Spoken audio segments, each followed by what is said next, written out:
ಎಲ್ರಿಗೂ ನಮಸ್ಕಾರ. Students media YouTube ಚಾನಲ್ಗೆ ಸ್ವಾಗತ. ಈ ವರ್ಷ ನೀಟ್ ಕ್ವಶನ್ ಪೇಪರ್ ಮೇಲೆ ಒಂದಷ್ಟು ಚೇಂಜಸ್ ಆಗಿದೆ. ಏನು ಆ ಚೇಂಜಸ್ ಎಲ್ಲನೂ ಈ ವಿಡಿಯೋದಲ್ಲಿ ತಿಳಿಸ್ಕೊಡ್ತಾ ಇದ್ದೀನಿ. ವಿಡಿಯೋನ ಕಂಪ್ಲೀಟಾಗಿ ನೋಡಿ.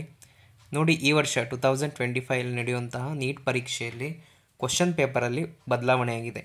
ನೋಡಿ, 2019 ಹಿಂದಿನ ವರ್ಷಗಳಲ್ಲೆಲ್ಲ ನಿಮಗೆ ಕ್ವಶನ್ಸು 180 ಕ್ವಶನ್ಸು ಇಷ್ಟೇ ಇರ್ತಾಯಿತ್ತು.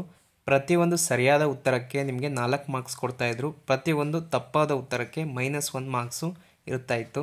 ಅದರಲ್ಲಿ ಏನೂ ಸಹ ಬದಲಾವಣೆ ಆಗಿಲ್ಲ. ನಂಬರ್ ಆಫ್ ಕ್ವಶನ್ಸಲ್ಲಿ ಬದಲಾವಣೆ ಆಗಿದೆ. 2019 ಮತ್ತು ಅದಕ್ಕೆ ಹಿಂದಿನ ವರ್ಷದಲ್ಲೆಲ್ಲ ಏನು ಪ್ಯಾಟ್ರನ್ ಇತ್ತು, ಕ್ವಶನ್ ಪೇಪರ್ 180 ಕ್ವಶನ್ಸು ಅಷ್ಟೇ ಇದೆ. ಈ 2020, 21, 22, 23 ಆಫ್ಟರ್ ಕೋವಿಡ್ ಏನಾಗಿತ್ತು, ಸಿಲೆಬಸ್ಸು ರೆಡ್ಯೂಸ್ ಆಗಿರುತ್ತು ಒಂದೊಂದು ಸ್ಟೇಟಿಂದ ಅಂತ ಅಂದ್ಬಿಟ್ಟು 20 ಕ್ವಶನ್ ಎಕ್ಸ್ಟ್ರಾ ಕೊಡ್ತಾಯಿದ್ರು. ಆ 20 ಕ್ವಶನ್ಗೆ ನೀವೇನು ಆನ್ಸರ್ ಮಾಡ್ತಿದ್ರು ಅದಕ್ಕೆ ನೆಗೆಟಿವ್ ಇರ್ತಾ ಇರಲಿಲ್ಲ. ಆ ಒಂದು ಕಾನ್ಸೆಪ್ಟನ್ನ ತಂದಿದ್ರು. 20 ಕ್ವಶನ್ ಎಕ್ಸ್ಟ್ರಾ ಇರ್ತಾಯಿತ್ತು. ಪ್ರತಿಯೊಂದು ಸಬ್ಜೆಕ್ಟ್ ಪಾರ್ಟಲ್ಲೂ ಒಂದು 5 ಕ್ವಶನ್ ಎಕ್ಸ್ಟ್ರಾ ಇರ್ತಿತ್ತು. ಆದರೆ ಈ ವರ್ಷದಿಂದ 2025 ನಡೆಯುವಂಥ ಕ್ವಶನ್ ಪೇಪರಲ್ಲಿ ನಿಮಗೆ 180 ಕ್ವಶನ್ಸ್ ಅಷ್ಟೇ ಇರುತ್ತೆ.